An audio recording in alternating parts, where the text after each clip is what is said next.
Bonjour les amis et bienvenue pour cette nouvelle vidéo. Hier, DJI a annoncé officiellement la sortie du DJI Nano. C'est une caméra plutôt intrigante et donc qui fait clairement de l'ombre à l'Insta360 Ultra.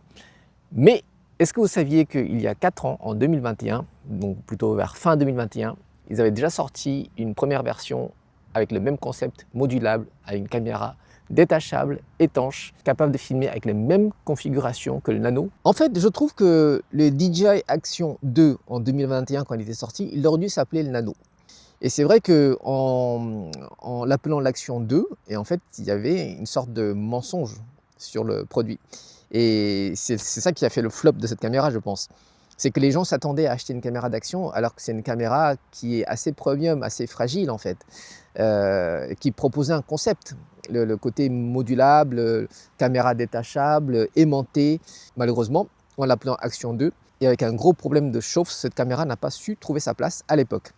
Mais ce n'est pas grave, en 2025, DJI ressort le même concept avec un form factor différent, plus proche de l'Insta360 Go 3S. Mais je trouve que sur le plan technologique, c'est un peu la même chose que l'Action 2. Une version allégée de l'Action 5, un peu comme Insta360 qui ont fait une version allégée de l'Ace Pro 2 avec la Ultra. D'ailleurs, je n'ai toujours pas compris à qui s'adressait cette caméra puisque elle prend la philosophie de la Go 3S en la grossissant et en proposant plus cher. Parce que moi, j'ai la Go 3S que je trouve très pratique, j'aime beaucoup la form factor. Effectivement, elle ne filme pas aussi bien dans le noir, enfin en basse lumière. Leurs micros ne sont pas toujours très bons, notamment les Go 3S, c'est pas terrible, il y a un micro dessus et franchement, c'est pas terrible. Pour une utilisation polyvalente, je trouve pas que c'est la caméra adaptée pour.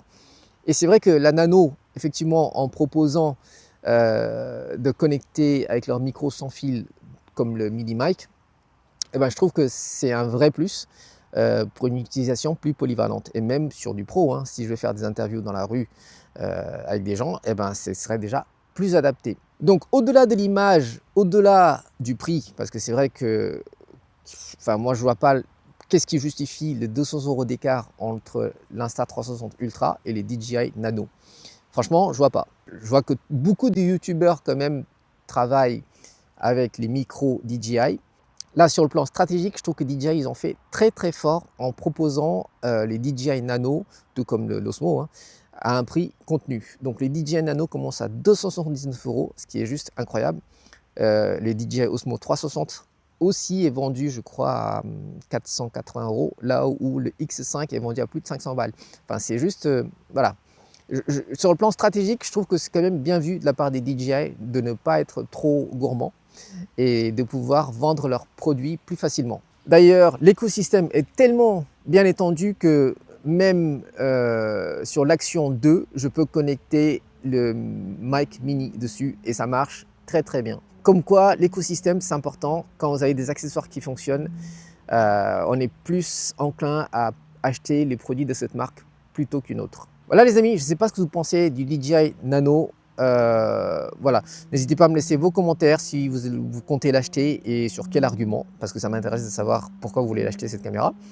Alors moi je sais que si je voulais vraiment m'acheter une caméra d'action comme l'Osmo Action 5, peut-être que je prendrais le Nano, même si dans les tests actuellement, les vidéos en basse lumière ne sont pas aussi bonnes que l'Osmo Action 5. Mais il y aura aussi pas mal de mises à jour qui arriveront, parce que connaissant la marque DJI, il y a beaucoup de mises à jour. Contrairement à l'Insta360 par exemple, qui sortent une caméra tous les ans en apportant très très peu de nouveautés. Hein. En plus, ils ont des tarifs vraiment exagérés. Donc voilà, je m'arrête là pour aujourd'hui les amis. Laissez-moi vos commentaires, dites-moi ce que vous en pensez. Et puis on se retrouve sur une prochaine. Allez, d'ici là, portez-vous bien. Bisous!